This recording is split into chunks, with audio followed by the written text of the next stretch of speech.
One at a time, one at a time. Is it true you're the New England manager, Mike? If I've told you once, I've told you 100 times, lad.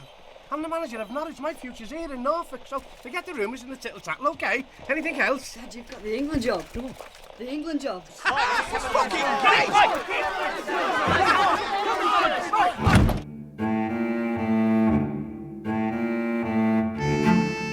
Hello, this is Raghav.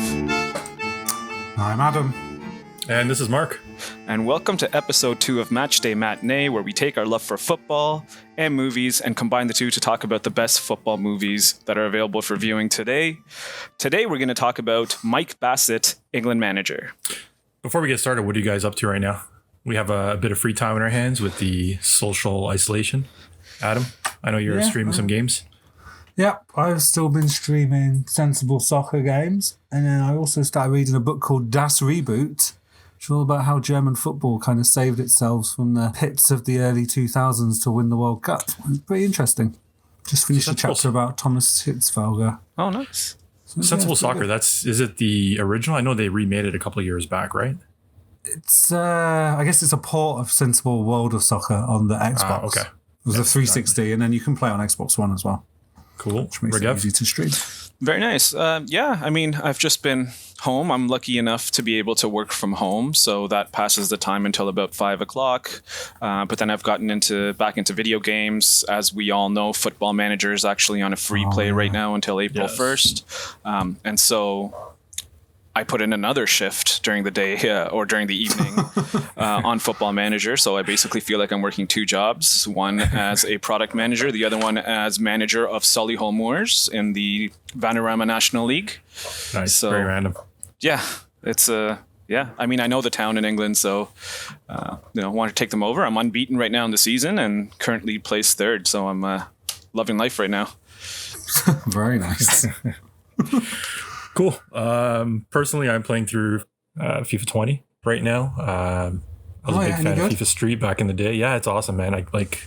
It's hard to believe they actually put a full-fledged FIFA Street sequel right in. So it's actually really good. If you're a big fan of not the older ones where they were more arcadey, but kind of the newer ones where they were more simulation. They had some futsal courts, and you could actually play as the international teams and clubs. It's really worth playing, worth checking out. So I highly recommend it. All right, so now on to this week's film, Mike Bassett, England manager. Now, both of you guys have seen this. It was my first time watching it. Looking forward to it because you guys hyped it up.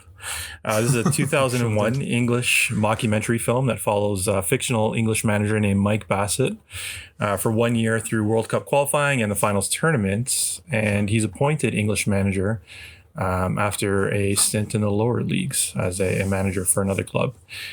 This stars Ricky Tomlinson as Mike Bassett, Amanda Redman as his wife, Corinne Bassett, who was attracted to him for the glamour, as she says, Bradley Walsh as Dave Dodds, and Philip Jackson as Lonnie. Rigav, you had just asked about the pronunciation on this. Lonnie Urquhart, right. There we go. This is directed by Steve Barron, who was primarily a music video director. His first feature film, I believe, was Ninja Turtles, which I still can attest is one of the best comic book movies to this day, the very first one. Oh, easily, yeah. And then that franchise just completely went downhill from there because they kidified it and made it too much fun. That first one was kind of dark in places. It was really good. Yeah, it was really good. It was a great film. Special effects were done by, I want to say, Stan Winston Studio.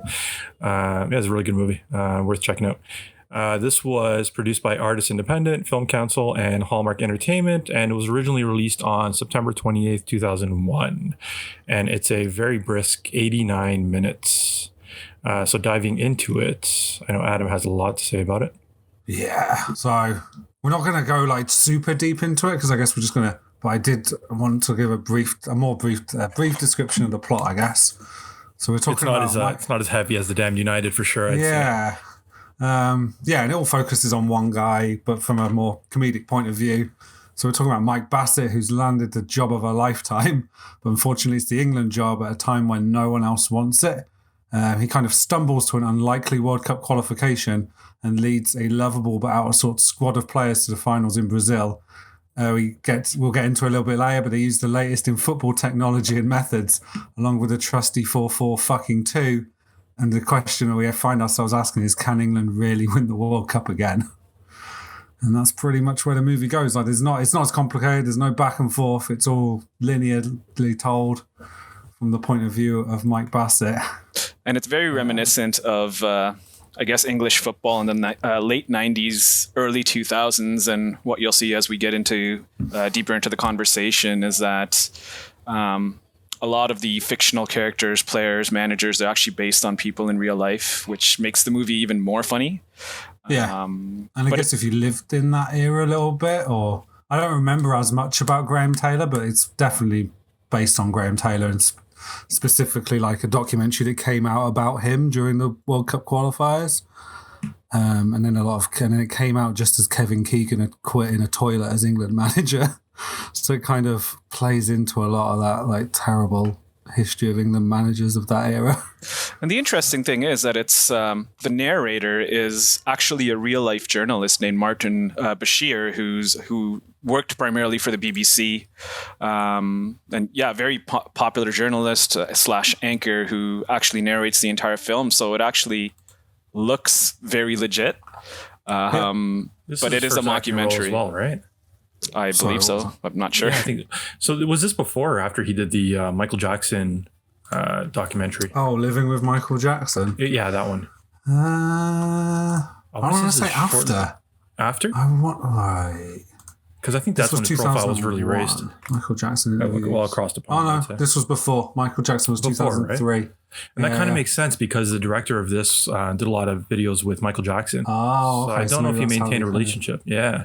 Maybe, So one thing you notice about this movie, it's a 2001 film, but it really looks like a 1994 film. So Adam, you mentioned there was the Graham Taylor doc, Do I Not Like That? I think it was called.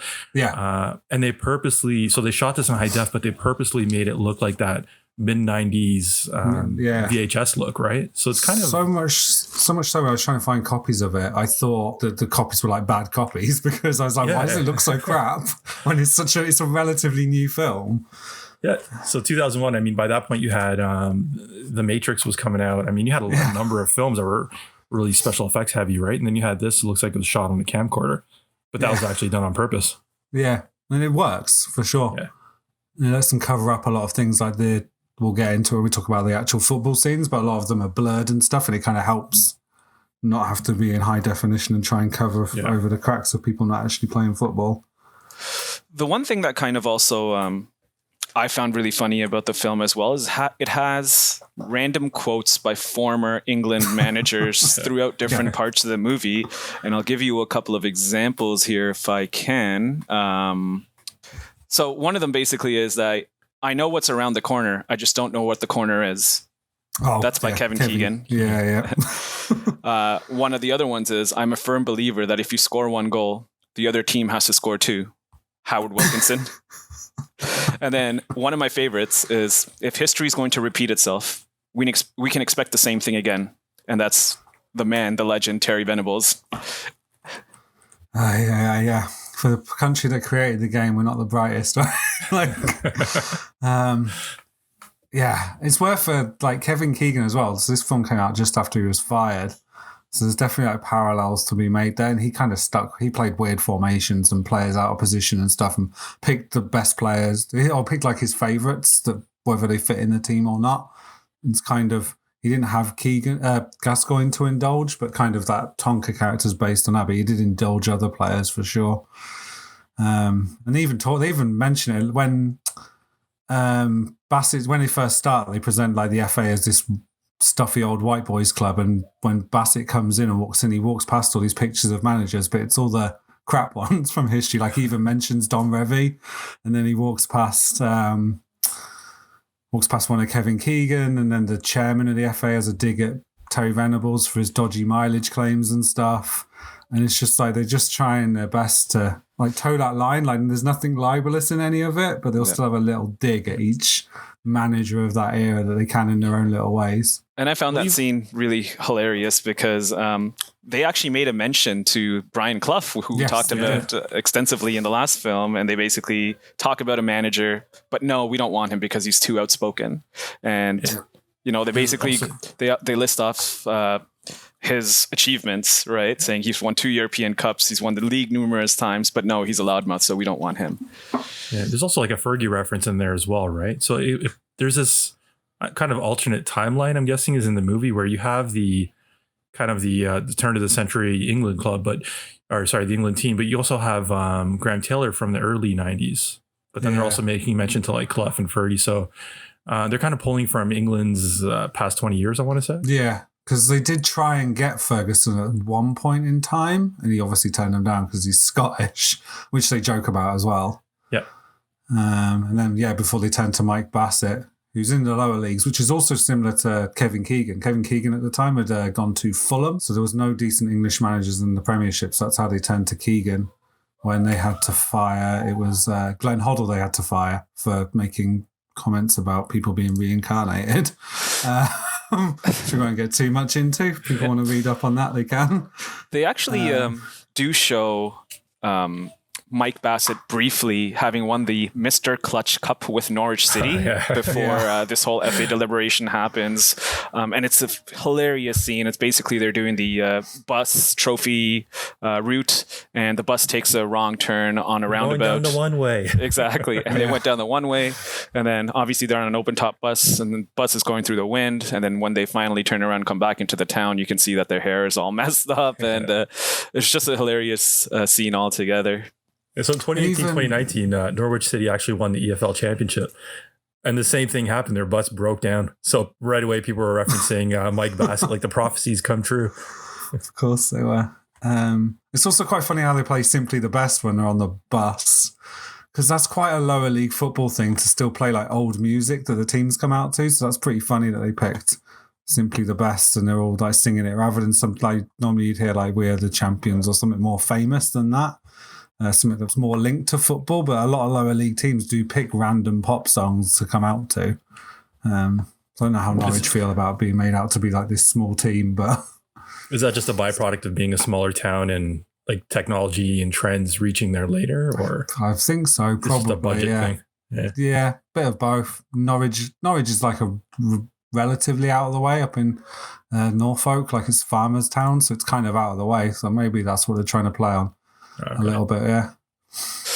Yeah, overall, also going back to the scene where just after he's won the Mr. Clutch Cup and now the FA is deliberating on who's going to be the next manager, you can see that old white boys club that you spoke about earlier is basically so disengaged from the conversation that you see people drawing random things. There's one guy drawing a penis on his on his notebook. It's just an hilarious scene, and then they finally actually, say that maybe Mike Bassett is the wrong choice. There's a lot of uproar about that, but they finally come to a decision. And then, as happens in England, the press goes crazy. They hound Mike Bassett's house. He opens the window totally naked, which was amazing. But, yeah, I mean, how bad is the press in England when it comes to things like that, Adam? Oh, this is completely true, and even to the point. It's kind of sad later on in the film where you find out his son's being bullied because of what a joke Mike Bassett is, and it's like that kind of shows you how the press like mobilizes people and I guess nowadays the analogy would be Twitter, right? Like it makes people think they can just say anything, but the press definitely incites, and certainly like lesser newspapers, quote unquote, like The Sun and things like that, they definitely hound people like that. It's not uncommon to, like, even a recent example of Jose Mourinho when he was about to take the Man United job. Every time he left his flat in London, the press were following him to see where he was going.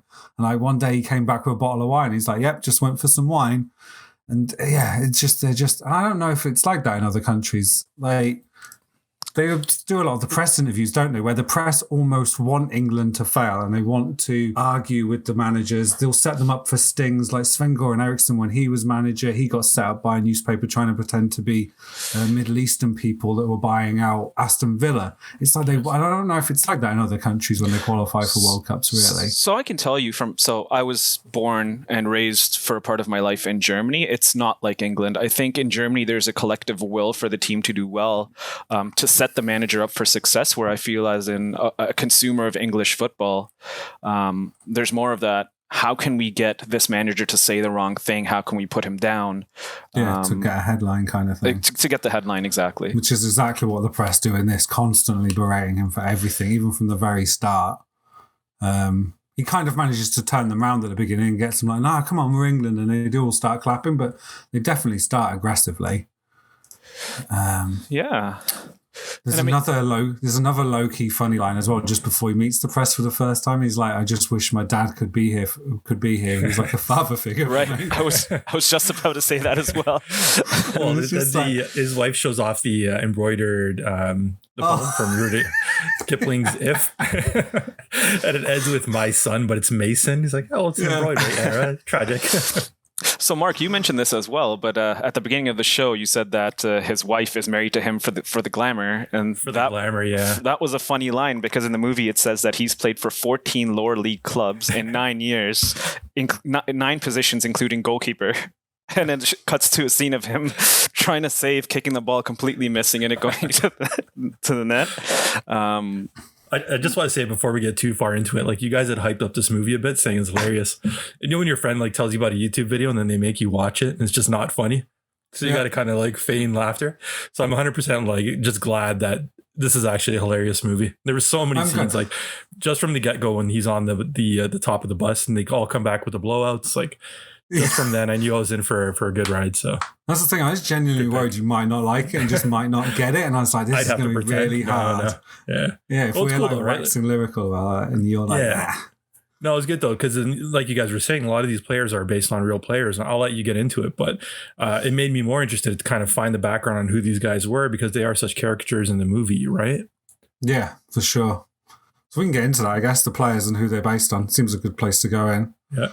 So the first part of his team we meet is Dave Dodds, which is Bradley Walsh, who people who watch Doctor Who, he's in that at the moment. And the first time we meet him, he's the perfect yes man. He's meant to be based on Phil Neal, who was actually Graham Taylor's assistant manager at the time. And it's just in that documentary, yeah. Yeah, and he's just like, yes, boss. And then he's like, and it just shows you that it's like they're taking the mick out of the basic English mentality because Mike Bassett's like, I want you to work on fitness, set pieces, and basic skill. Yes. And it's just like, what the? He's a professional footballer. Just doing like what you would do with like a 6-year-old.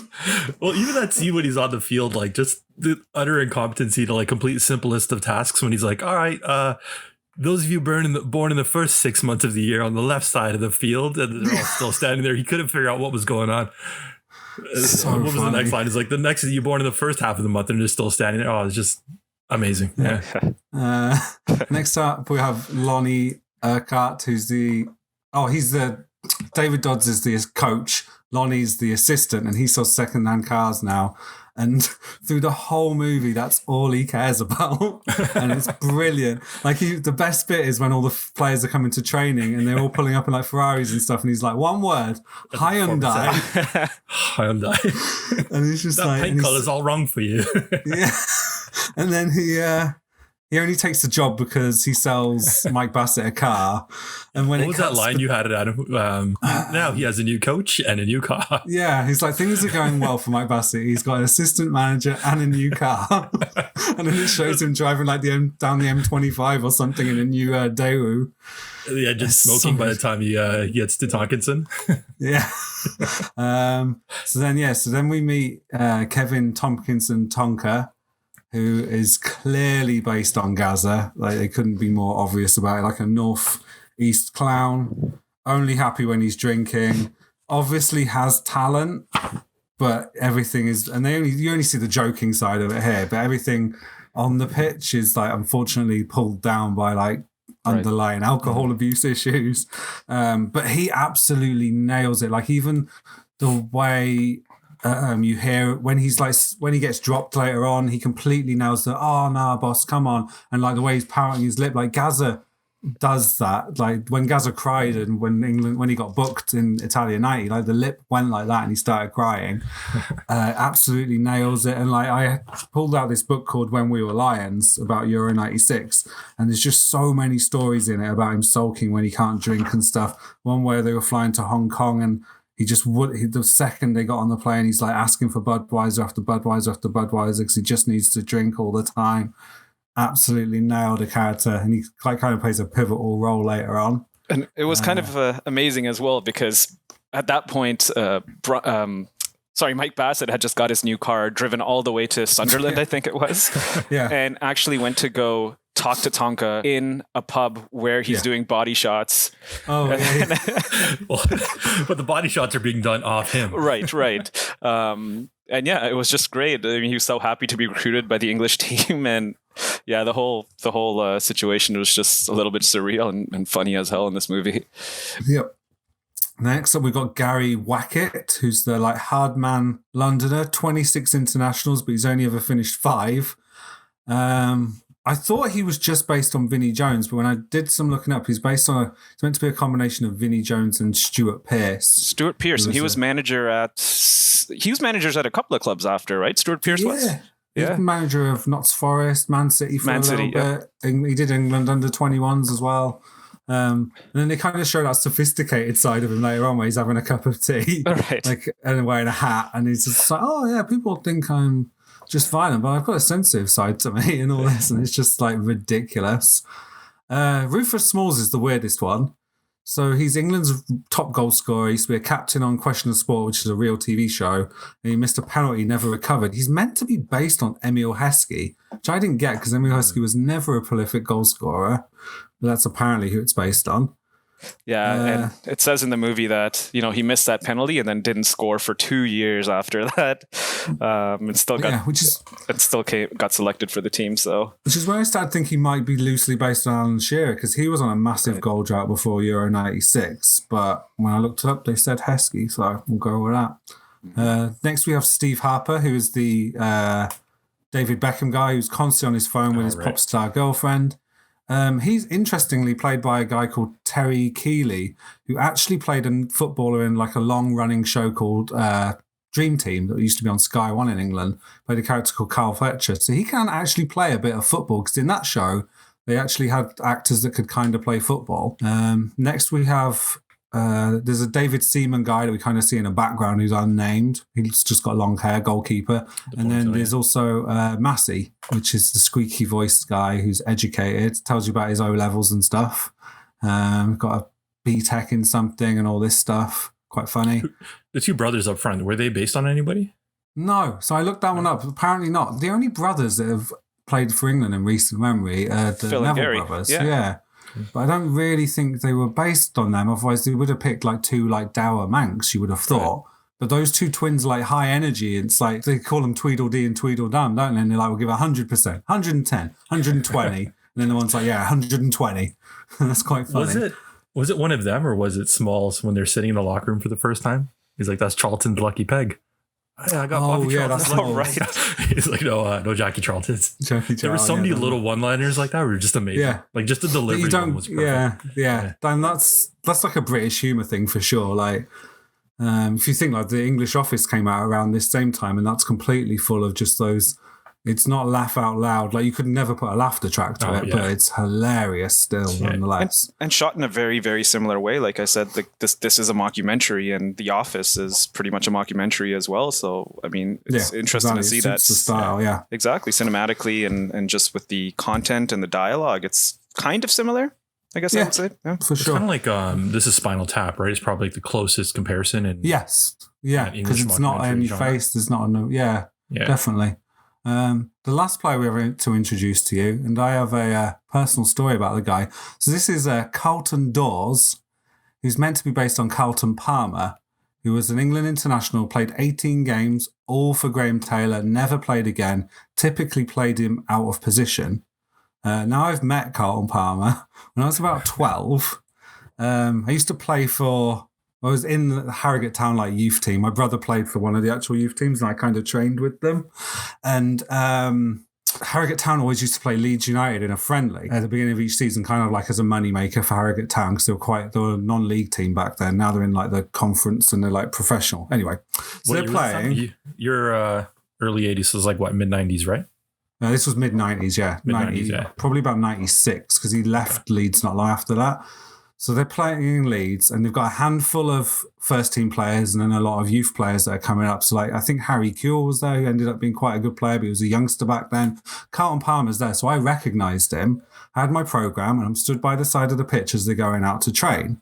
I'm like, oh, Carlton, can I get your autograph? And he's like, yeah, sure. Just let me go warm up, and I'll do it on my way back. I'm like, great, awesome. Stand there, wait, pen, programme. I'm like, oh, Carlton, your autograph. And then you'll never guess what he said. He went, fuck off, you ginger twat. Wow. To a 12-year-old boy. So I go and run to my dad. I'm like, Dad, Carl Palmer just told me to fuck off. And he's like, no, he didn't. And he was like, shut up. And ever since, it's like, I've never had any respect for him. Hated him ever since because he told me to fuck off as a 12-year-old child. So yeah, personal I don't know if that stories. counts as libel, but I hope we have an insurance policy on this thing. Exactly. That might be slander. Yeah. So we've introduced all the players, and just to preface the movie a little bit, it takes place in the beginning during the World Cup qualifying campaign, where England has 3 games left to play against Poland, against Slovenia, and there's one more. Is it Belgium? I think was it Norway? Hang on, I had the Norway, results Poland, somewhere. and Belgium. Yeah, well, that's beside the points. They had 3 World Cup qualifying games. Poland, left to go. Belgium, Slovenia. All right, there we go. And basically, Bassett selects all these players, and the way that he decides to announce his team sheet is by writing it on the back of a Benson and Hedges cigarette packet, because he's an old school manager, and the formation that he goes with is a 4-4-2, which hasn't been played, I don't know for how long. I don't know, Adam, if you could shine any light on that. Yeah, this was another one I did a bit of research on. I pulled out The Mixer by Michael Cox, which is a great book. And this kind of, I've flicked through to find out. So by 1997, when Glenn Hoddle was manager, we already saw the 3-4-2-1 being used. And then, like, when you're looking at like Premier League days, like Arsenal were the dominant team around this era, like they won the league in 97. They were doing like 4-2-3-1 and 4-3-3. So like 4-4-2 was like long dying by this point. It was when like more and more foreigners were coming into the game, and like teams were adapting their systems to fit in these more skillful foreign players and like building systems around them. So 4-4-2 had been long dead by this point. So it was definitely like dinosaur football, which people kind of thought about Keegan at the time, that he didn't really have the tactical prowess to manage at that level. So I think it's kind of playing on that as well. So yeah. But then also, funnily enough though, in that same press conference, he says, if the system was good enough for Alf Ramsey, it's good enough for me. But Alf Ramsey never played a 4-4-2. The World Cup winning team was kind of like a 4-1-3-2, I guess would be the easiest way to describe it. Right. It was, and like way more like that front three, the 3 midfield was more fluid and stuff. It was just not a 4-4-2. Like, it was completely ridiculous to say that. And then, yeah, they lose to Poland. Yeah, and the other thing that stands out is actually before they go out to play Poland, the way that Mike Bassett actually reads the team sheet. It's that very English way of adding a Y at the end of somebody's nickname. Yeah. So Giggsy, Bexy, right? Like, and then there's one guy that comes up, one character that comes up that says, well, how come I don't get a nickname, right? And I don't know. I just found that part really, really funny. But yeah, and he's got a squeaky voice. He's like, "Sir," he's like, "Boss, wow, I've got a nickname." But he tries to give him one there, and then it doesn't quite stick. Yeah. But then they go out. They lose 2-0 to Poland at the end of the 90 minutes. But right before, the final whistle blows, Mike Bassett's whispering, "Well done, Poland." And Graham Taylor actually did that in real life, right? If you watch a documentary, I can't remember which match it was against, but he's like, "Oh, fantastic ball from Argentina, fantastic ball." Yeah, it's just like he had no notion of how people would feel about that kind of. It's ridiculous. No, yeah, because they had him mic'd up on the sidelines. On the sidelines in that documentary, yeah. And I guess in this mockumentary too, that's what it's meant to be. Yeah. Well, this mirrors the 94 qualification period, right, for the USA 94 World Cup. Yeah. But they're leading up to a fictional 2002 Brazil World Cup. Yeah. And I guess, England lost 2-1 to Sweden in that instance. And like they had stupid headlines like Swedes 2, Turnips 1. And it's just like, the press ripped him to shreds. Yeah. Agav, you had some like a couple of the headlines that you really liked. Absolutely. So the first thing that happens is the media approaches him while he's on the way back to the dressing room. And, they're talking about the negatives in the game. Oh, you played a 4-4-2. Why would you play a 4-4-2? And he's like, are there any positives at all to take from this game? Any positives at all? And he's like, well, no injuries, which I found pretty funny. But that foreshadows the next scene. Yeah, at the Sports Science Institute. Exactly, Yeah. Exactly. But before we get to that, we get the newspaper headlines, and they're hilarious headlines. But the one that stood out for me is they've just lost to Poland, and there's one newspaper that comes up that says, "What a polling," with the picture of a stripper dancing on a pole. And yeah, I just found it overall hilarious with these little digs that they take at the England team and Mike Bassett specifically. Yeah. Yeah. And that's something they've carried on for even to this day. Like Steve McLaren was the Wally with the brolly, and when we didn't qualify for the Euros in 2004, I think it was.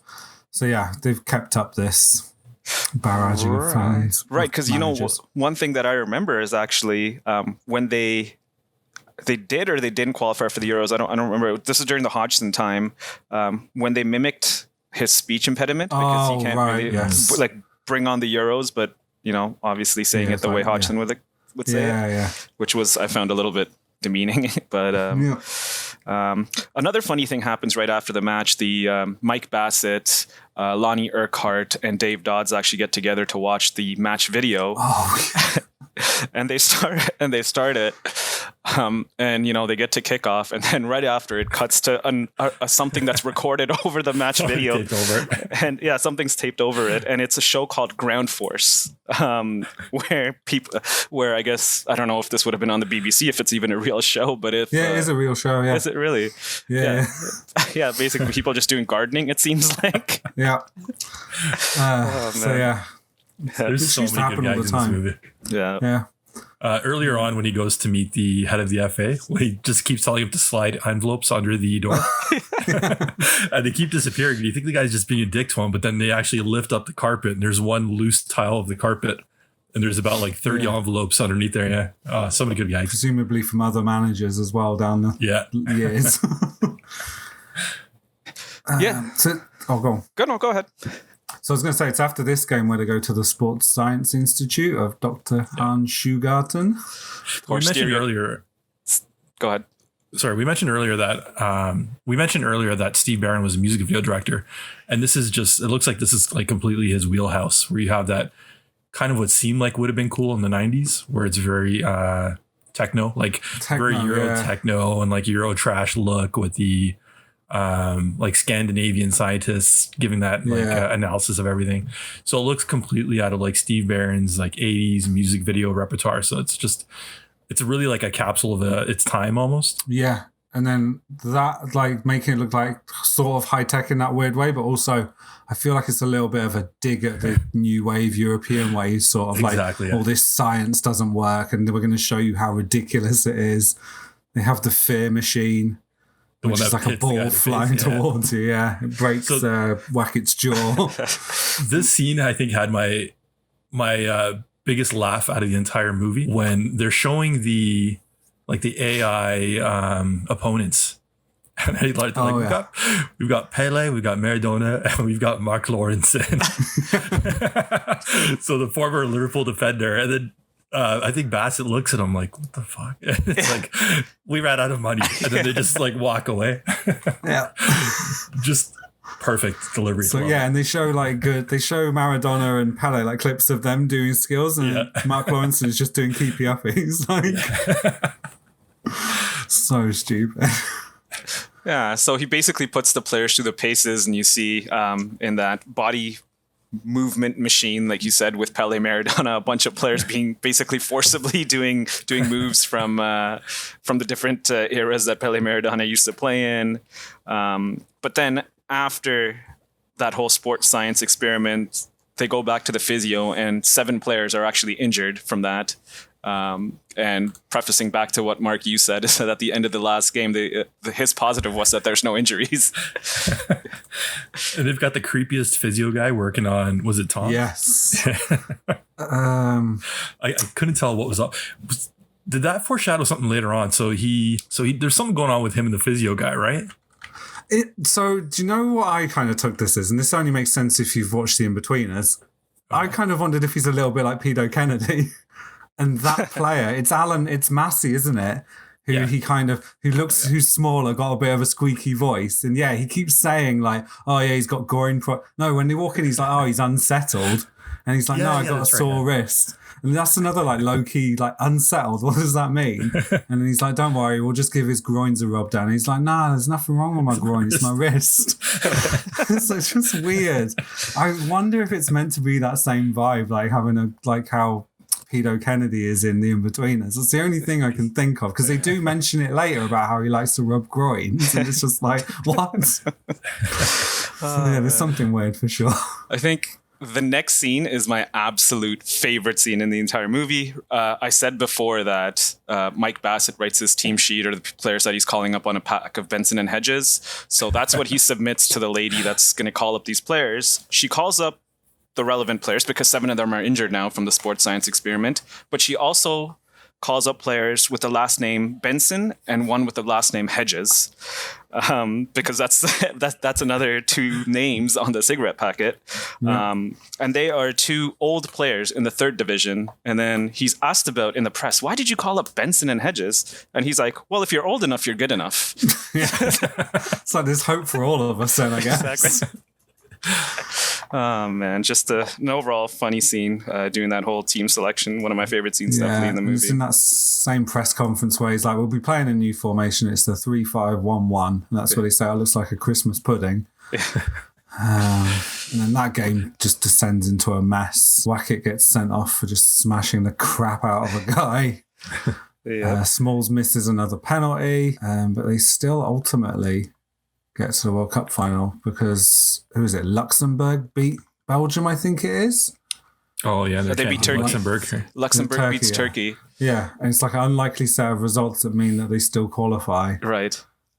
One thing that I think when they're showing the 4-4-2, it's completely random, but it's such a thing of its time when they show the 2 players at the front and they go into matrix poses. Did you guys see that? Yes. Yeah, where they're trying to explain the formation. And they talk about how the traditional 4-4-2 is inflexible and has been superseded by, and it shows like balls over the top and then a striker doing like a matrix pose. With the, what's it called? The butterfly bullet time effect. That's bullet time, kind of. But literally every single movie from that period would work in that bullet time effect. I mean, like scary movie, like just anything, like find a way to shoehorn it in anywhere. Yeah, it's crazy. Just like a period there that every single movie had to have that. And it's funny that it showed up in this too, which is supposed to be like a low budget documentary from the mid 90s, right? And I guess that's why they did it in that like computer generated way. It's way easier to do it than it is with people in a low budget film. And so go ahead. I was just going to say they qualify for the World Cup, and then when I was younger, this was my favourite scene because I thought it was hilarious. Is when Tonka's in the jacuzzi and they're all drinking, and then he's like, "Oh, we're in a jacuzzi," and then he does it like 3 times. And he's like, "Oh bollocks, I've shit myself," and then they're all like, "Oh," it's just so funny. And within that same dressing room, Mike Bassett's asked, because England's just played a game, but they've now found out the Luxembourg result. He's asked, "So what did you think of the players' performance?" And he's saying, "Oh, I think they played great." But he names off the Luxembourg players. Yeah, saying how good a game they had. So yeah, really good. So at this point, because Luxembourg has beaten Turkey, England has now qualified for the World Cup in Brazil. And in proper English fashion, they actually go to record a World Cup song, which is so cringe for so many different reasons. But Adam, what's your experience with World Cup songs? We have 2 good songs. 3 Lions, which was Euro 96 and then redone for World Cup 98. And then probably the best one is World in Motion, which is by New Order. That was for Italia 90. So it's kind of like an 80s song. New Order are a really big like 80s band, like cool like synth band kind of thing. And that's the one that has the John Barnes rap. But then you know who wrote that song? No. Keith Allen. Oh. Okay, so then that makes sense why Keith Allen's here then. Okay. So the guy that they got for the movie to write I don't think they named the song, but it was the same writer of the World in Motion song. No, something. They did name it. It's called Hellraiser with Atomic Kitten. Okay. With Keith Allen. You're right. Keith Allen. So yeah, so this is like the worst example, and like the players all singing like this. They've done this before with all the squad singing, and it's always terrible. They did it in World Cup 70, I think. It was like Bobby Moore and stuff. It was called Back Home, and it was just like, oh, it was horrendous. Like talking about all the fans that will greet us back home when we win the World Cup. And it's like, well, we didn't, did we? So we look daft. And this is just terrible. Atomic Kitten are a real band. The one that they say has gastroenteritis, like legit did actually have gastroenteritis at the time, apparently. So Keith Allen's there. His daughter, Lily Allen. Yeah, Lily Allen and what's his name? Alfie Allen, who's in Game of Thrones as well. Thrones, yeah. But yeah, just the typically like banal and stupid song. It makes no sense. It's off the Ed Sun, not on the Ed. It just like, it's horrendous. Yep. Kind of catchy. Yeah. I don't know about you guys. Yeah. It's a little catchy. It is catchy, but it's still a terror. It's like an earworm. It's catchy because it's an earworm. It's not a good song, I don't think. And then it cuts to Brazil, and it shows Brazil as like this magnificent like wonderland of football and culture and bikini-clad babes and beaches and stuff. Like really sets it up well. Which it is. Yeah. 100%. That's exactly what Brazil is. Yeah. Is this when they do the Pele interview? So it cuts to part of it. It gets to the airport, and then they cut to a bit of the Pele. And the airport's low-key a funny scene because they get there and it's like, oh, here are the jocks. And the Scottish walk in and they all have a bit of banter. And then the best bit is when the Ireland team show up and they're like, oh, it's the England B team. And I guess that's another like low joke in there, because during this era there were a lot of Ireland tapped up a lot of players who weren't quite good enough to play for England but had Irish grandparents, so then they would tap them up and be like, well, you know, if we're going to get a cap for England, so come and play for Ireland. So they had a lot of players that weren't actually Irish at. We also had some players like Tony Cascarino, who later admitted that he actually didn't have an Irish grandmother. He lied so that he could get international caps.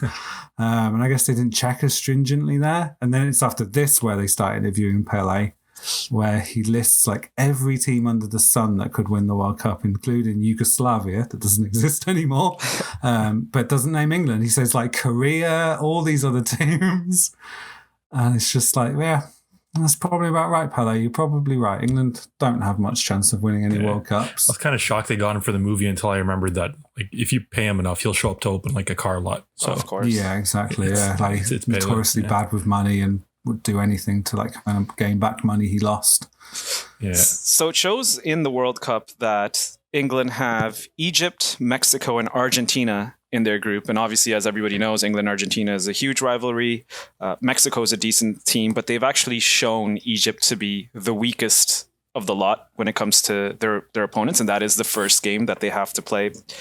And yeah, basically all they manage is a goalless draw against Egypt. And you see at the beginning that the fans are all happy that the English team's in Brazil, and England fans, as you know, they're very loyal. They follow the team to every corner of the earth. But then they just are angry at Mike Bassett. And I think, not sure if it's at the end of this game or the Mexico game where they actually confront him in front of the team bus. That's after this match. This is the 0-0 Egypt-England match. Where he's getting onto the bus, right? Yeah. Yeah, that's a great scene. Yeah. And they do a really good job, if we're to talk about like footy flick moments of this, they do a good job of emphasizing how boring this game is and just how it's like hot and like tedious for like everybody there. Like even Mike's not enjoying it really. It's just a really good, like a different way of showing a game. There's no excitement about it at all. Yeah. I was going to get into footy flicks, but let's save that for the Argentina match, because I'd say that's the most exciting match in this movie. That's the highlight one for sure, yeah. Yes. Regev, you mentioned the scene where he's getting onto the bus. Yep. A few fans are giving him the wind up about the 0-0 draw. They're giving him some constructive criticism, so he kind of yells back at him, right? Like, why don't you guys ever tell me something proper, like instead of just criticizing? So they begin to have like a bit of civil discourse with him, offering tactics that make sense. Play the brothers up front, have a man on the flank. And he thinks about it for a second, and then what's his response? Fuck off. Turns and gets on the bus. Loved it. There's another like sort of subtle joke in here when they're on the bus after this game and they're all gambling. During the Kevin Keegan era, there was lots of like rumors of like Michael Owen running like card schools, and like kind of led to a lot of ill feeling in the squad of people winning money off each other. So it's like another. It just shows the people that made this movie clearly, or like wrote at least, clearly liked football a lot and went that extra step to put in like little subtle references to things that were going on currently. Yeah, and there's also a few things that happen after this game as well. They show TV late at night where all the England fans are actually rioting in the streets of Brazil. And then it pans to one guy that's riding with them, and it turns out to be Gary Wackett, who's based on Vinnie Jones and Stuart Pearce. And, he's just going crazy, he's throwing things, fighting with people. And then, of course, at the end, they reveal that he's actually fractured a part of his body and can no longer partake in the tournament. Yeah. That's it, yeah. I think he's fractured like multiple. Also, like most of his body's broken by that. Yeah, exactly. So funny. Exactly. Yeah, and then at this point, he also gets a phone call from his wife informing them that their son's been bullied at school and that his eyebrows have been shaved off. And yeah, she basically leaves and goes to live with her sister, taking her son with her, because the family dynamic at home's no longer good because, I guess she's not living that life of glamour anymore that she used to in the lower leagues. No, yeah. And then we're up to just before the Mexico game where this is another like low-key, like funny scene. So he's like, right, guys, we're going to try something new. We're going to do the 3-1-2-1-2-1 formation. And you can see they're all stood there trying to work it out. And then he's like, right, Dodds, he gets the balls. And he's like, where's the balls? And there's no balls because Lonnie's got them in his bloody car. And he's like out enjoying the roads of Mexico in his the roads of Brazil in his Opel. So then David Jones goes to get a ball off some little kids that are playing. And you can see him like chasing around after them in the background whilst Mike's trying to G up the club and G up the players. And he's like, come on now, we know we're better than these lads. Mexicans, they just like a pocket full of pesetas and they get a funny hat. And it's just like, it's like typical English, like arrogance, racism. And then the bit I really like is he's like, come on, guys, we're better than the Mexicans. And they just all say with like no conviction, like, we're better than the Mexicans. And at this point, David Dodds has gone to get the ball from those from the Brazilian kids, and he's being megged and he's having to run around trying to get the ball and he doesn't get it. And it shows that they're actually practicing with an invisible ball. And like people score like goals and like celebrate. Like someone scores like an overhead, like a bicycle. It's just like, what the fuck are you doing? Oh man! And then they lose the Brazil game 4-0. Mexico. That game's the Mexico game, sorry, and that's most notable for I guess Mike Bassett just flipping out at halftime, screaming at them, and they cut out all the expletives. It's just one after another. He's hurling bottles like proper like hairdryer treatment. And then after that game is actually another Mike Bassett line. Just like they had in the World Cup qualifying. So one of the journals is like, this is the worst game of football I've ever seen. And Mike Bassett replies, no, did you forget about Belgium? Oh, it's too good. And it's also after this point where they're in the hotel and they basically see Kevin Tonkinson. They're seeing him on the CCTV, I guess, within the hotel. And he's he basically has a hooker in his room. There's a big noise. He's running around the hallways. He's clearly drunk. And then Mike Bassett comes out. He's like, what's all this noise going on outside? And he's just standing there looking all innocent. And then, the hooker comes back to grab a jacket that she forgot in her hotel room. And then at this time, Bassett's again like, okay, you know what? You're being dropped from the team. Yeah, this is where he's like, oh no, boss. Is this before or after Bassett gets drunk? Before. This is just before. Okay. Because because he gets dropped and then they have a drink, and that's kind of how Tonka makes his way back into the squad for the last game against Argentina.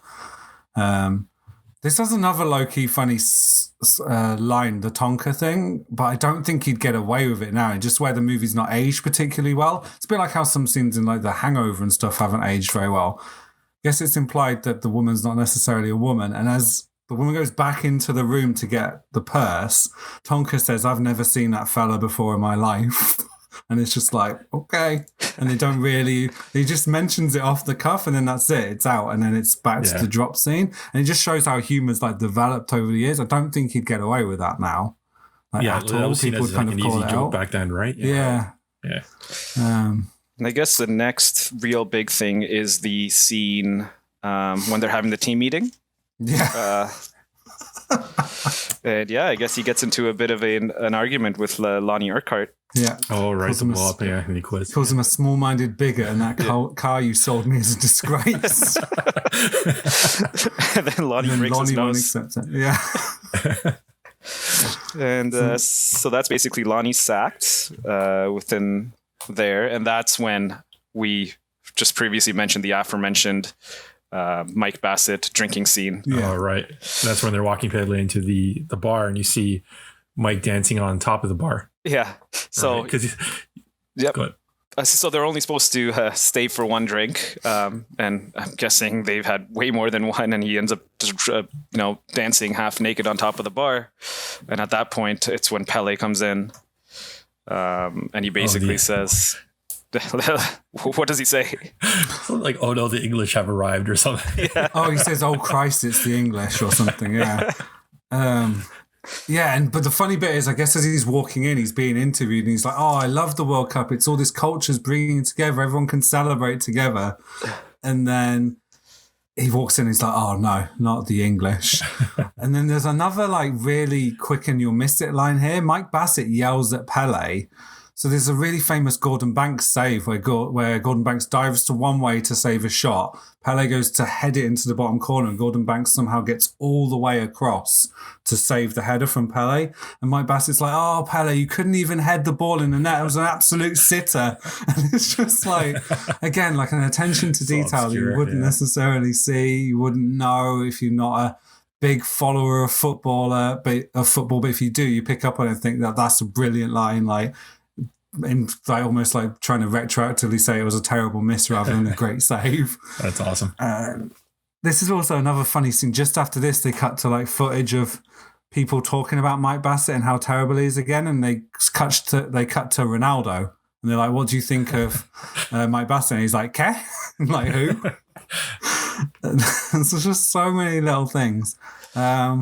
Do you think that was real? Was that shot for the movie, or they just? I don't think so. Out of context news clip. I think it was just another something else that he might have said at another World Cup, or it's just archive footage that they took to fit that scene. Yeah, and then next they go. So I guess he meets with the chairman and of the FA, and it's like, "You've got to do the right thing." So they have the press conference, and Mike Bassett's like, "I've had a long, hard think. I've made a difficult decision. I'll continue as England manager." And then he proceeds to recite "If," which is an amazing poem and kind of fits this. And in an odd way, this is like a genuinely like uplifting and like stirring moment.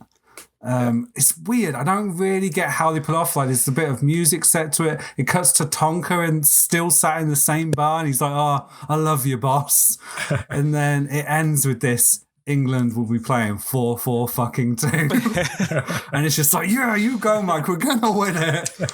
So it was a great piece of cinema, I'll say that. I don't know why. Actually, just for that scene itself, I mean, the whole movie's ridiculous, but that scene was, and especially with the Tomlinson's acting at that particular moment, it just really made the scene.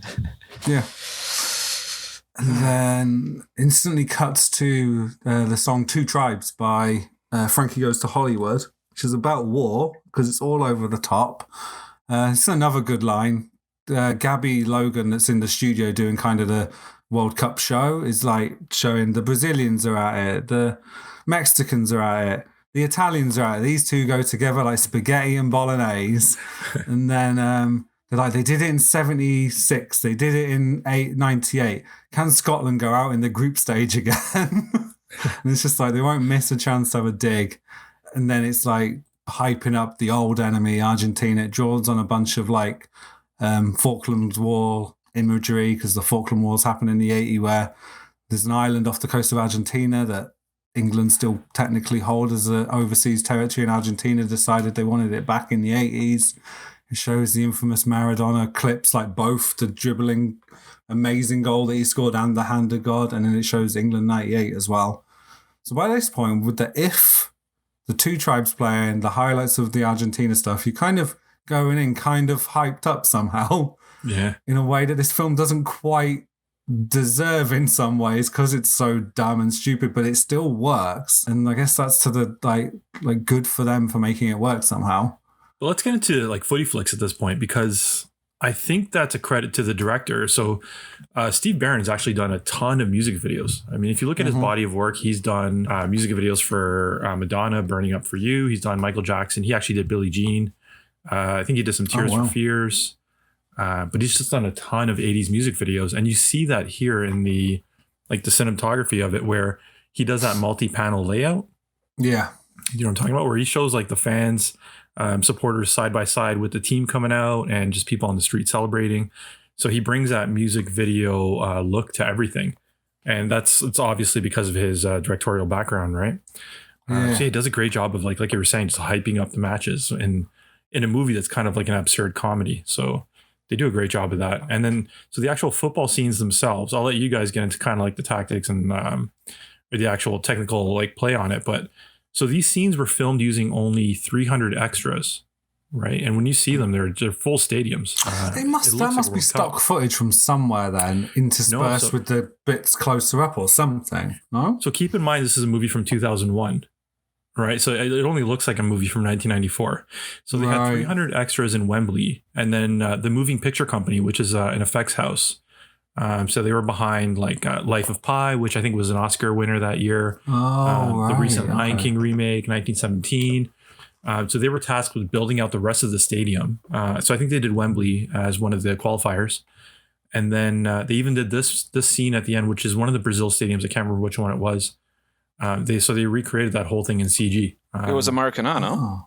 Yes, exactly. Yeah, including all of the extras in the stands and the banners, everything. So that was all from an effects house in England, and I believe they're worldwide now. So the Moving Picture Company, like full credit to them, they did an amazing job of making it look like a full match, right?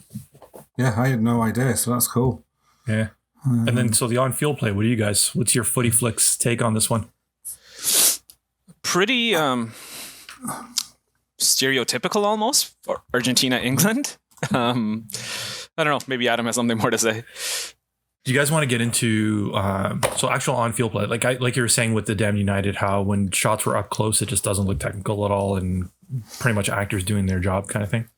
Yeah, but in this, they did a good job of there's obviously people that kind of had some skill, like some resemblance of some skill, especially Tonka, or if they had maybe an extra play in that role, it definitely worked better for sure. And then they had this weird dugout too, the dugout below pitch level. I think that was this game, which, get the reference in, Portsmouth's dugout used to be like that. One of the stands still is. Wow. So yeah, it's weird I don't see how a manager can see the pitch, how they can assess the play properly when they're level with the player's feet. Yeah. They end up focusing on Mike Bassett a lot when the I guess the play on the pitch is going on, and he's encouraging the team, and you can see all the emotion and passion that he has on the sidelines. It's kind of cool to see, especially all the scenes that have just happened before with the if and the montages. And then we get to the infamous moment when Tonkinson is subbed on with 5 minutes left to go. Tell us a little bit more about that. A little bit of English Argentine history built in. So I guess he comes on. Mike, this is another funny scene. He's like, have you got it? And he's like, yeah, it's in my back pocket. And I guess he's meaning skill. And I think that's something that Gaza used to say. Like Gaza used to joke that he's still got it despite all his alcoholism. And then, I guess the context of all this stuff is Mexico 86, where England were robbed, I guess, of a place in the next round of the World Cup by Maradona. That's not entirely true. So he scored a goal where the ball was played up long to him, and Peter Shilton, the England goalkeeper at the time, went to jump for the ball, and Maradona out-jumped him, but using his hand, and knocked it into the goal.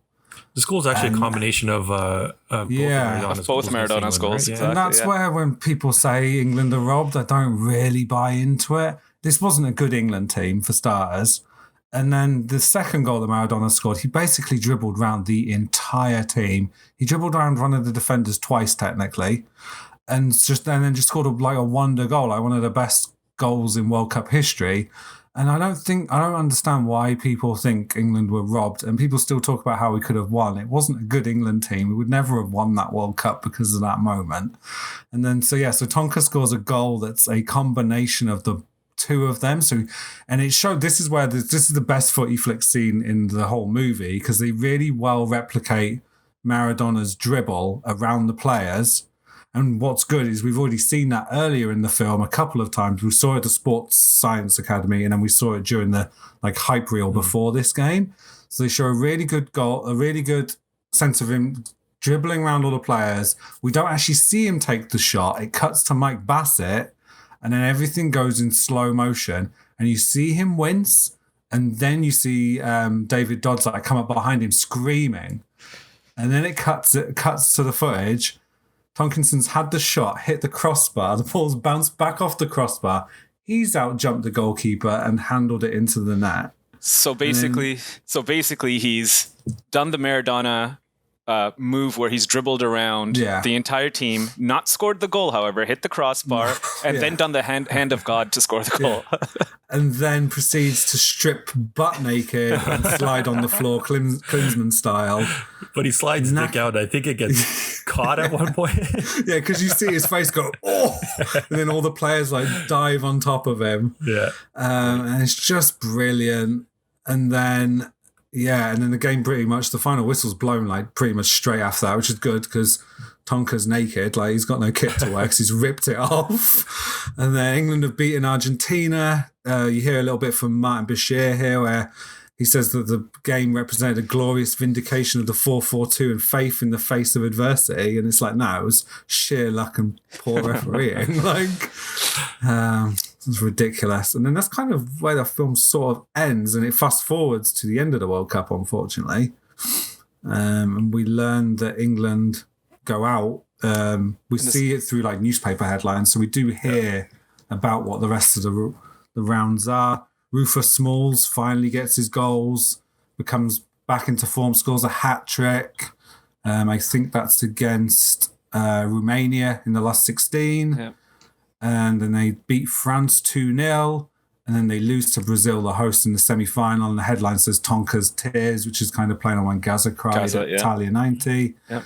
And then, so then it cuts to the plane. There's an interesting little tidbit here that I learned. So you'll notice Mike Bassett has a beard here randomly, and they kind of pass it off as being, we decided to grow a beard until we got knocked out of the World Cup. But what actually happened is Ricky Tomlinson usually had a beard, and they actually reshot this ending because originally the end was going to have Mike Bassett quitting the England job despite his success and moving to Bolivia to coach there, which I wonder if that was another little hint at a dig at Don Revie for leaving England and going to Dubai. And then what they decided is they wanted to put a sequel hook in there. So they've refilmed the ending with on the plane, and Mike Bassett's no, I'm going to quit. I failed England. I wanted to win the World Cup. Plane lands at the airport. All the fans are there. And then Mike Bassett kind of proclaims, no, 4 more years. Of course I'm going to bloody do it. Whilst he's hugging his wife and kid. And then it's so they set up the sequel in the hope they'd get one. And that's kind of it. The film ends with them having a hero's welcome. There's a nice pop song playing, and it's kind of again an uplifting moment. Probably plays to that music background again.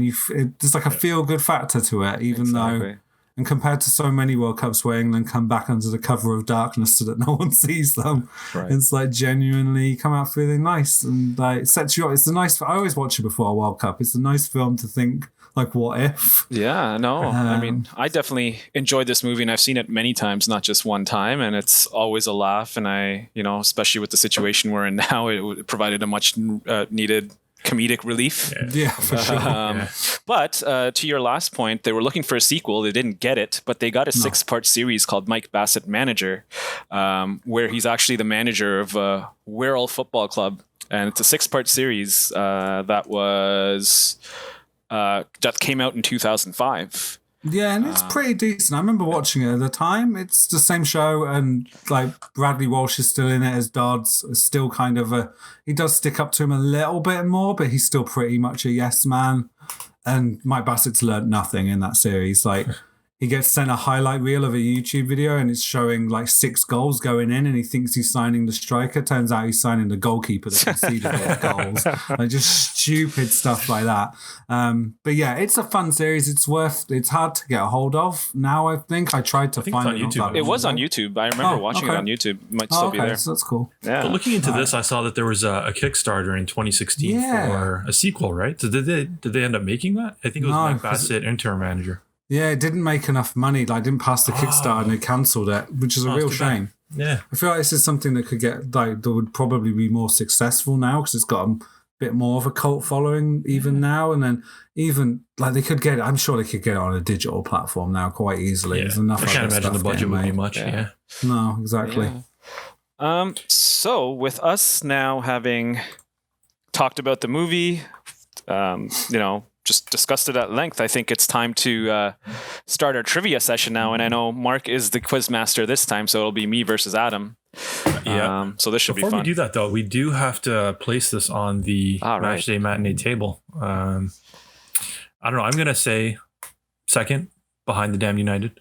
Damn United is going to be a hard one to top all season long. What do you guys think? This is a great movie, not to take anything away from it, but Damn United was a masterpiece. So what's your take? I'd agree with that. I mean, The Damned United's a great film all on its own. This is more a football cult movie. Great movie, but still, it's a football cult movie.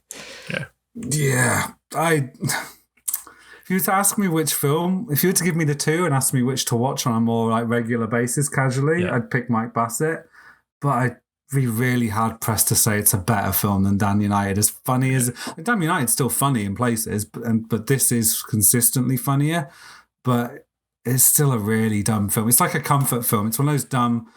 It's kind of, I don't know, how people like going back to the old like American Pie and things that they like to watch as a kid, or dumb films like Euro Trip has a real big cult following because people just think it's like a dumb. This falls in that kind of category, and as good as it is, it's not. It can't be better than Damn United. So it's a great film. I'm sure it's going to finish above other films on this list, but it's not going to finish above Damn United for sure. No. Yeah, absolutely. So we ready for trivia now? All right. So we're going to switch it up this week. I'm going to give you guys 3 questions.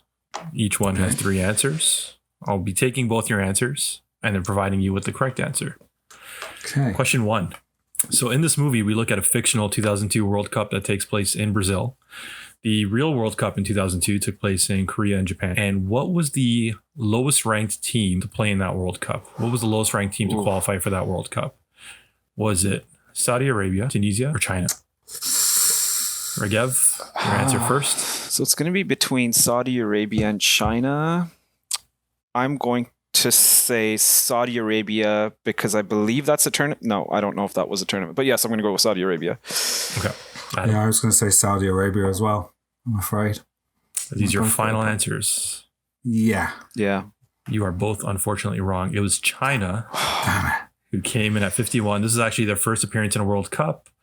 And they were subsequently knocked out after 3 consecutive losses to Turkey, Costa Rica, and Brazil, the eventual champions. Wow. Damn it. All right. So it looks like I'm still in the lead. I have 1 point from last week. So if you guys lose. So back to Martin Bashir. This is his first role, his first acting role. So this controversial journalist eventually went on to a recurring TV role as well. But in 2010, he released his first musical album. Oh, wow. Martin Bashir. What? Yeah, it kind of sounds like he has his eye on the EGOT or something, right? He just needs a stage play. So which genre of music was it in? Was it jazz? Was it EDM? Or was it reggae? Adam first this time. Jazz seems too obvious just because he's older. What was it? Not EDM seems too insane. I'm going to say reggae. Never know. I was going to say reggae as well, but let me go for jazz. Jazz? Okay. So his debut album was a reggae LP titled Bassline. There you go.